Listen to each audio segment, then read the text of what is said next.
Ինչու պետք չէ արդուկել անկողնային սպիտակեղենը։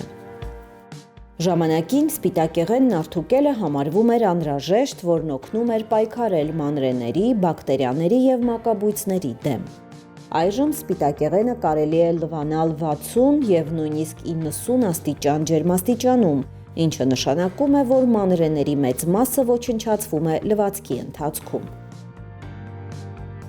Երբ արդուկում եք անկողնային սպիտակեղենը, մանրաթելերի կառուցվածքն անխուսափելիորեն խախտվում է և գործվածքը դառնում է ավելի խիտ, ինչը խանգարում է օդի տեղաշարժին։ Պարզ ասած, կտորն այլևս չի շնչում, կորցնում է ջերմությունը փոխանցելու և խոնավությունը կլանելու ունակությունը։ Եթե սիրում եք խրթխրթան սավանի էֆեկտը և էսթետիկ նկատառումներով արդուկում եք ձեր անկողնային սպիտակեղենը, գնեք բնական բաղադրության հավաքածուներ։